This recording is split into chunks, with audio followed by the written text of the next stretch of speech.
بسم الله الرحمن الرحيم.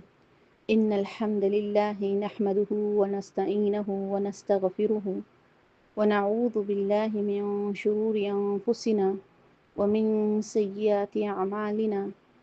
من يهدي الله فلا مضل له ومن يضلل فلا هادي له.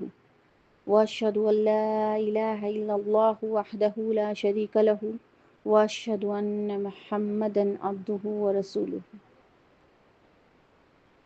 اللهم إني أسألك علما نافعا ربي اشرح لي صدري يسر لي أمري أحلل عقدة من لساني يفقهوا قولي يا رب زدني علما. اللهم إني أسألك العلم النافع عملا متقبلا ورزقا واسعا. يا مقلب القلوب ثبت قلبنا على دينك. السلام علیکم ورحمۃ اللہ وبرکاتہ. الحمدللہ رب العالمین. تمام تعریفیں اللہ رب العالمین کے لیے ہے جو تمام جہانوں کا خالق مالک رازق ہے. اللہ کا بے انتہا شکر احسان ہے کہ اللہ رب العالمین نے پھر ایک مرتبہ ہم تمام کو زندگی جیسی عظیم نعمت سے نوازا. پھر ایک مرتبہ یہ موقع عنایت کیا کہ ہم تمام اس بابرکت مجلس کا حصہ بن سکے. اللہ کا بے انتہا شکر احسان کہ اللہ تعالیٰ نے پھر ایک مرتبہ ہم تمام کو یہاں پر جمع کیا تاکہ ہم اللہ کے کلام کو سن سکیں، سمجھ سکیں، جان سکیں، اللہ تعالیٰ سے اپنے تعلق محبت کو اور زیادہ مضبوط کر سکے. الحمدللہ آج سے ہم ایک نیا سفر کا آغاز کر رہے ہیں. انشاءاللہ اللہ ہماری مدد فرمائے، ہمارے لیے آسانی کریں. ہم اب سورہ فاتحہ کو سٹارٹ کریں گے. سورۃ الفاتحہ کو اب ہم دیکھیں گے پوری تفسیر کے ساتھ، اس کے ورڈ ٹو ورڈ معنی کو، جس طرح سے ہم نے پچھلا پیٹرن سورتوں کا کیا ہے. اس سے پہلے الحمدللہ جو ہم نے آج جو ساتھیاں ہم سے جڑی ہوئی تھیں، آپ تمام کو پتہ ہے کہ ہم کس طرح سے لے کر چلتے ہیں. تو انشاءاللہ اسی پیٹرن کو لیتے ہوئے، اسی طریقے پر چلتے ہوئے ہم دیکھیں گے سورہ فاتحہ کو. سورہ فاتحہ کے سب سے پہلے ہم دیکھیں گے کہ ورڈ ٹو ورڈ پر ہمارا فوکس ہوگا لفظی ترجمہ، اور اس میں ہم لفظی ترجمے میں ہم روٹ ورڈز یعنی مادے کو دیکھتے ہیں الفاظ کے، اور پھر اس کے معنی کو دیکھتے ہیں، پھر شرعی معنی پر ہم غور کرتے ہیں. پھر ہم تفسیر ہم لے کر چلیں گے بالکل قرآن اور حدیث کے ذریعے. انشاءاللہ انہی کے متعلق ہم مختصر سی تفسیر پر اس کی روشنی ڈالیں گے. ہم سب جانتے ہیں کہ سورہ فاتحہ کتنی اہم سورہ ہے. ہم سب اس بات سے واقف ہیں کہ سورہ فاتحہ کے بغیر ہماری نماز ہی نہیں ہوتی. اتنی اہم سورہ ہے اور قرآن کی سب سے پہلی سورہ ہے جو مکمل سورہ نازل ہوئی تھی.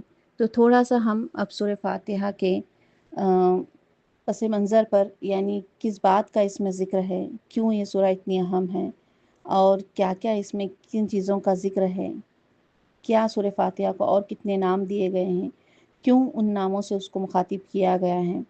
پھر اس کے تھوڑے سے مسائل پر بھی ہم غور کریں گے کہ سورہ فاتحہ کا ہر نماز میں پڑھنا کیوں ضروری ہے. اگر اس کو نہیں پڑھا جائے گا تو کیا نماز ہوگی یا نہیں ہوگی.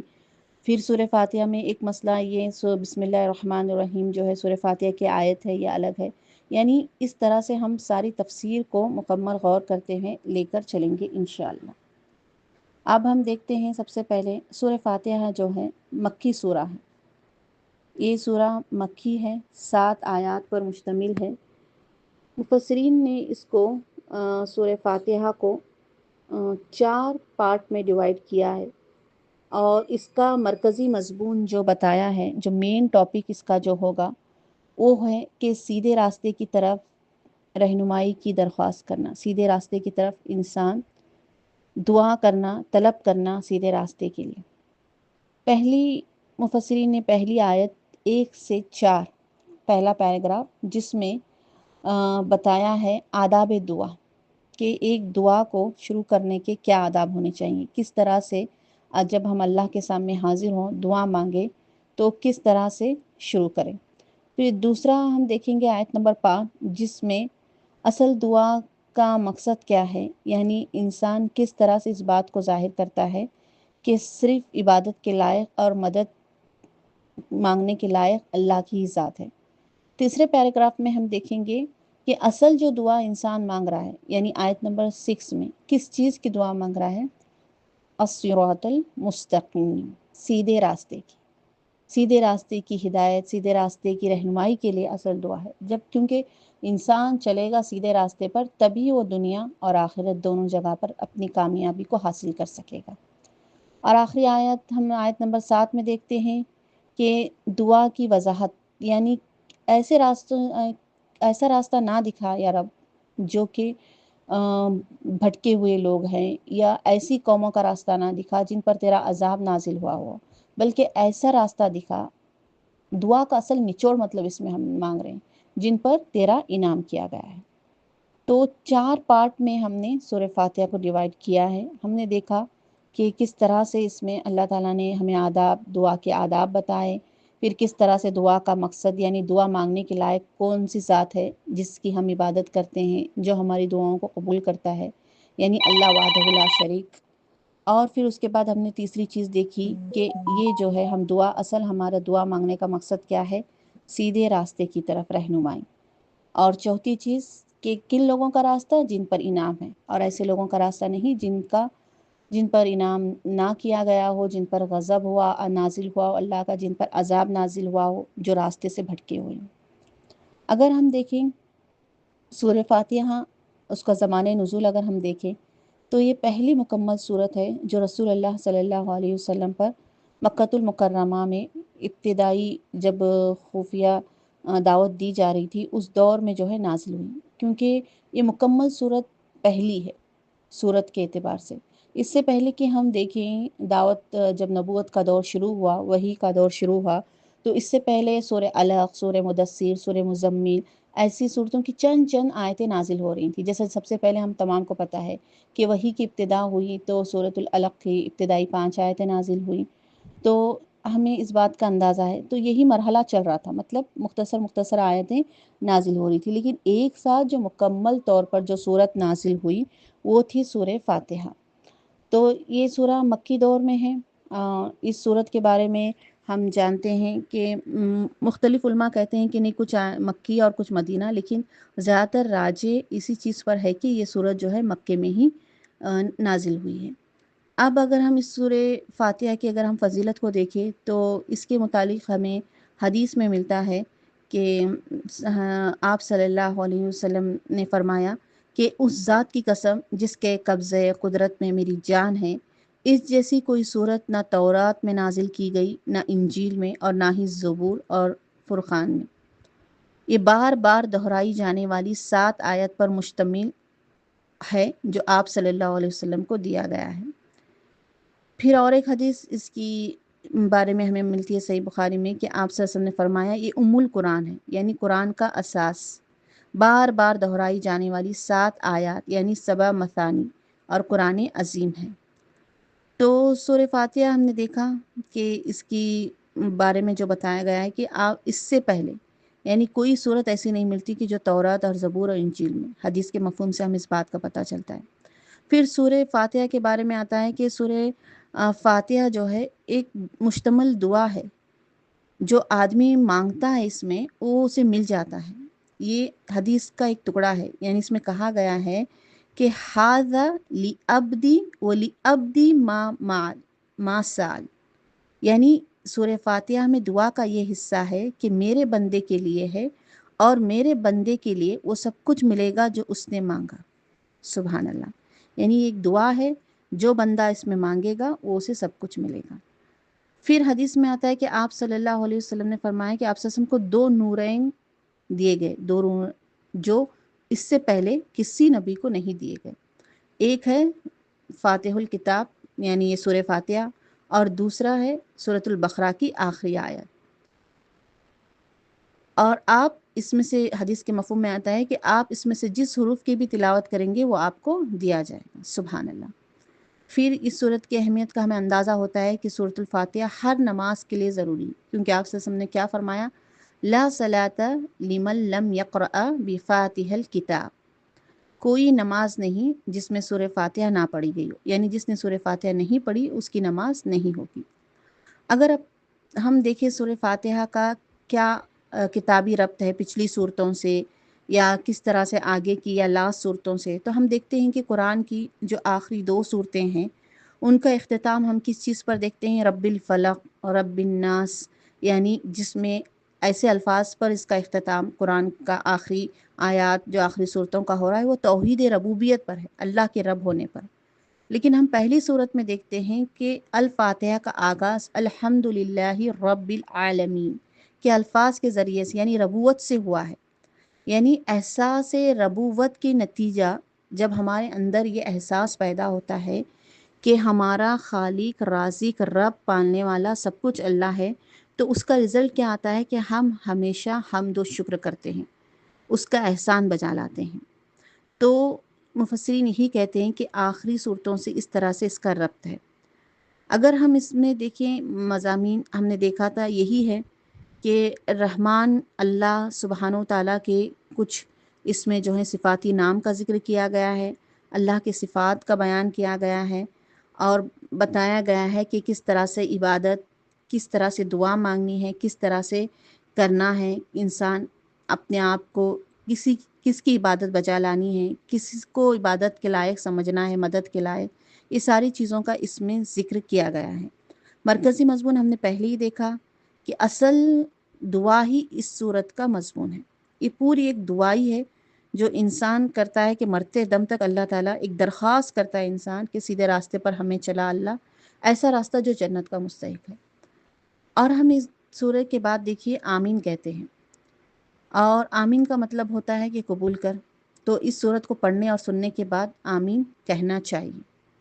اور ہم کہتے ہیں، ہم دیکھتے ہیں ہر نماز میں اگر ہم جماعت کے ساتھ پڑھ رہے ہیں تو جب امام آمین کہتے ہیں تو پیچھے سے سارے مقتدی بھی زور سے آمین کہتے ہیں، یا ہم خاموشی سے پڑھ رہے ہیں تب بھی ہم آمین کہتے ہیں۔ یعنی آمین کے بعد ہر دعا قبول کی جاتی ہے، حدیث کا مفہوم ہے صحیح مسلم میں، اور سورہ فاتحہ کی تلاوت کے بعد آمین کہنا ضروری ہے۔ اب اس کے بارے میں ہمیں ایک حدیث ملتی ہے جس کا مفہوم اس طرح سے ہے کہ جو بھی انسان آمین کہتا ہے اس کی آمین فرشتوں کے ساتھ اگر مل جائے تو اس کے سابقہ گناہ معاف کر دیے جاتے ہیں۔ سبحان اللہ۔ ہم سری نمازوں میں دیکھتے ہیں امام اور مقتدی دونوں آہستہ سے آمین کہتے ہیں، لیکن جہری نمازوں میں ہم دیکھتے ہیں کہ امام اور مقتدی دونوں زور سے آمین کہتے ہیں، اور ایک کہنا بھی مسنون ہے، یعنی سنت کا طریقہ ہے۔ اب ہم دیکھتے ہیں کہ اس سلسلے میں جو ہے سورہ فاتحہ کو صرف سورہ فاتحہ ہی نہیں کہا ہے، بعض مفسرین نے اسے بہت سارے نام دیے ہیں۔ ہم کچھ مشہور ناموں پر اس کے تھوڑے سے نظر ڈالتے ہیں کہ اس کا سب سے مشہور نام ہے فاتحہ۔ فاتحہ یعنی جس سے کوئی چیز شروع کی جائے، یعنی کھولنا، ٹھیک ہے۔ پھر ہم دیکھتے ہیں تعریف، ابن کثیر اس بارے میں کہتے ہیں، پھر کہا کہ ام الکتاب ہے، یہ قرآن کی ماں ہے۔ تو رسول صلی اللہ علیہ وسلم نے فرمایا کہ الحمد للہ ام القرآن ام الکتاب سبع مثانی، اور قرآن عظیم، ترمذی کی حدیث میں۔ یعنی یہ سارے نام کس چیز کے ہیں؟ یہ سارے نام دیے گئے ہیں الفاتحہ یعنی سورہ فاتحہ کو، کیونکہ چنانچہ الفاتحہ قرآن میں سب سے پہلی صورت یہ ہے لکھی گئی ہے، اور فاتحہ کہتے ہیں کھولنا، جیسے ہم نے کہا کسی چیز کو شروع کرنا، تو اسی لیے قرات میں بھی اسی صورت سے قرات ہماری شروع ہوتی ہے۔ پھر اس کو ہم نے کہا ام الکتاب، ام الکتاب یعنی کتاب کی ماں۔ ماں کس کو کہا جاتا ہے؟ ہم سب کو پتہ ہے کہ ماں وہ ایک جڑ مضبوط ہوتا ہے جس کے اندر سب کچھ ہوتا ہے، یعنی اولاد کی تربیت ہر چیز سموئی ہوتی ہے، تو یا یہ ام الکتاب ایسی کتاب ہے جو تمام کتابوں کی ہے، ماں ہے، نہیں اس کی جڑیں اتنی مضبوط ہیں، اس کے اندر ہر انسان کی ہر چیز موجود ہے، اس کی فلاح بہبودی دنیاوی آخروی ساری کامیابی سیدھا راستہ، یعنی سب چیز کو اس کتاب نے ہمارے سامنے واضح کر کر رکھ دیا ہے۔ یہ کتاب ہمیں کھول کر ہمارے سامنے واضح طور پر بتا دی گئی ہے۔ پھر اس کتاب کا نام ہے الحمد یا صلات بھی، یعنی نبی کریم صلی اللہ علیہ وسلم نے کیا فرمایا جیسے اوپر گزری، یعنی یہ سورہ فاتحہ کو اللہ تعالیٰ نے کیا ہے اپنے اور اپنے بندے کے درمیان آدھا آدھا تقسیم کر دیا ہے۔ یعنی جب میرا بندہ کہتا ہے الحمدللہ رب العالمین تو اللہ تعالیٰ فرماتے ہیں میرے بندے نے میری تعریف کی۔ یہ پورے ایک حدیث ہے، انشاءاللہ جب ہم سورہ فاتحہ کی تفسیر کو اسٹارٹ کریں گے تو اس وقت اس کو ہم لیں گے انشاءاللہ تشریح میں۔ تو اس حدیث سے ہمیں یہ بھی معلوم ہوتا ہے کہ سورہ فاتحہ کا نام الصلاۃ بھی ہے، کیونکہ الصلاۃ ہم نے دیکھا اسی حدیث قدسی کو جو ہے انشاءاللہ ہم دیکھیں گے تفسیر میں، اس سے ہم اس کہا گیا ہے کہ الصلاۃ بھی ہے۔ پھر اس کے علاوہ سورہ فاتحہ کا ہمیں پتہ ہے کہ سورہ فاتحہ کا نماز میں پڑھنا شرط ہے۔ ہم نے حدیث دیکھی اوپر کہ جو شخص سورہ فاتحہ نہ پڑھے اس کی نماز نہیں ہے۔ اس سے پتہ چلا کہ سورہ فاتحہ کو یہ بھی نام دیا گیا ہے۔ پھر سورہ فاتحہ کو شفا بھی کہا گیا ہے۔ آپ صلی اللہ علیہ وسلم نے فرمایا کہ سورہ فاتحہ ہر زہر کے لیے شفا ہے۔ پھر اس کے بعد اس کو رقیہ بھی کہا گیا ہے، اس میں رقیہ بھی ہے، یعنی اس سلسلے میں حدیث آتی کہ ابو سعید رضی اللہ تعالیٰ عنہ صاحب کے ڈھسے ہوئے پر سورہ فاتحہ پڑھ کر دم کیا تو بالکل ٹھیک ہو گئے۔ مسلم کی حدیث ہے کہ حدیث کا مفہوم اس طرح تھا کہ جب سانپ کے کاٹے ہوئے شخص پر صحابی نے پڑھ کر اس پر دم کیا تو وہ اچھے ہو گئے۔ تو نبی کریم صلی اللہ علیہ وسلم نے فرمایا کہ تمہیں کیسے معلوم ہوا کہ اس میں یہ شفا ہے، یعنی پڑھ کر پھونکنے کی صورت۔ تو اس سے پتہ چلا کہ اس کے اندر دم کرنے کا بھی یہ شفا بھی ہے سورہ فاتحہ، جیسا ہمیں حدیث سے پتہ چلا، اور اس میں رقیہ بھی ہے، یعنی دم کر کر ہم کسی پر پڑھیں گے تو اللہ تعالیٰ وہاں سے اس تکلیف کو بھی دور کر دیں گے۔ اور پھر اس کو اساس القرآن بھی کہا گیا ہے، یعنی اساس القرآن، کیونکہ یہ قرآن کی بنیاد ہے۔ قرآن کی جڑیں اس سورت کی بنیادی آیت بسم اللہ الرحمن الرحیم ہے، اور اس کے بعد ہم نے جو دعائیں اس میں توحید، ربوبیت، الوہیت، اللہ تعالیٰ آخرت، سب کچھ اس کے اندر پڑھا، یعنی اس سورت کے اندر کی جو جڑیں ہیں اتنی مضبوط ہیں کہ سارا خلاصہ باقی صورتوں میں آ جاتا ہے۔ اس کو اساس القرآن کہا گیا ہے، یعنی قرآن کریم کی بنیاد ہے۔ پھر سورہ فاتحہ کو واقعہ بھی کہا گیا ہے، یعنی بچانے والی، یعنی اپنے علاوہ سب کی کفایت کرتی ہے، یعنی دوسرے صورتیں اس کی کفایت نہیں کر سکتی، یعنی اس صورت کے اندر ہر وہ چیز موجود ہے۔ پھر اس صورت کو، کیونکہ نماز میں یہ صورت ہی کافی ہے، اس کے علاوہ کوئی صورت کافی نہیں، ایسا ہے نا، کیونکہ جس نے سورہ فاتحہ نہیں پڑھی اس کی نماز ہی نہیں۔ اگر چاہے سورہ فاتحہ کے بعد کوئی صورت پڑھنا یہ سنتوں میں سے ہے، مسنون میں سے ہے، اگر کوئی بھول بھی جاتا ہے تو وہ اس کی نماز ہو بھی سکتی ہے توبہ کے بعد، استغفار کے بعد، لیکن سورہ فاتحہ کے بغیر کسی کی نماز نہیں ہوگی، اس کو سرے سے پوری نماز کو دوبارہ سے لوٹانا پڑے گا، نماز ہی قبول نہیں ہوگی۔ تو اس سورہ فاتحہ کو اسی لیے کافیہ کہا گیا ہے کیونکہ یہ کافی ہے، اور اس کو کنز یعنی خزانہ بھی کہا گیا ہے۔ پھر اس کے بعد سبع مثانی، بار بار پڑھی جانے والی سات آیت، کیونکہ یہ بار بار نماز میں پڑھی جاتی ہے۔ آپ دیکھیے فرض نماز میں اندازہ لگائیے کہ ہم نے اس فرض نماز میں اگر ہم ٹوٹل دیکھیں صبح سے شام 5 نمازیں جو ہماری فرض ہیں بار بار دہرائی جاتی ہیں 7 آیتیں، یعنی تقریباً 17 بار کے قریب ہم ان آیتوں کو دہراتے ہیں۔ تو اس سے پتہ چلتا ہے کہ یہ بار بار دہرائی جانے والی آیتیں ہیں۔ تو ہمیں پتہ چلا اس سورہ فاتحہ کے کتنے نام دیے گئے ہیں۔ اس کے علاوہ بھی مفسرین نے اس کو جو ہے سر القرآن کہا ہے، اس کے علاوہ بہت سارا اساس، دعا، شفا، علم، یعنی بہت سارے اس کے نام دیے گئے ہیں۔ تو الحمدللہ آج ہم نے دیکھا کہ سورہ فاتحہ کا تھوڑا سا پس منظر دیکھا ہم نے، پھر اس کے اہم نکات، یعنی کس ٹاپک پر سورہ فاتحہ میں ہمارے 4 جو مین ٹاپکس ہوں گے اس پر کس پر بات ہوگی، اس کا مرکزی مضمون دیکھا ہم نے، اور ہم نے دیکھا سورہ فاتحہ کو کن ناموں سے پکارا جاتا ہے اور کس طرح سے۔ انشاءاللہ کل ہم پھر دیکھتے ہیں کہ سورہ فاتحہ میں جو پہلی چیز ہے بسم اللہ الرحمن الرحیم، کیا وہ سورہ فاتحہ کی آیت ہے یا کس طرح سے، اس میں کیا اختلاف ہے علماء کا، اور پھر ہم اور تھوڑا مزید سورہ فاتحہ کی فضائل پر روشنی انشاءاللہ ڈالیں گے۔ اللہ تعالیٰ ہمیں کہنے سننے سے زیادہ عمل کرنے کی توفیق دیں۔ جو بھی حق بات ہم نے کہی اور اللہ تعالیٰ کی طرف سے اللہ قبول فرمائے، جو غلطی کوتاہی شیطان کی طرف سے اللہ درگزر فرمائے، میری نفس کی طرف سے اللہ درگزر فرمائے۔ سبحانک اللہم و بحمدک، نشہد ان لا الہ الا انت، نستغفرک و نتوب الیک۔ السلام علیکم۔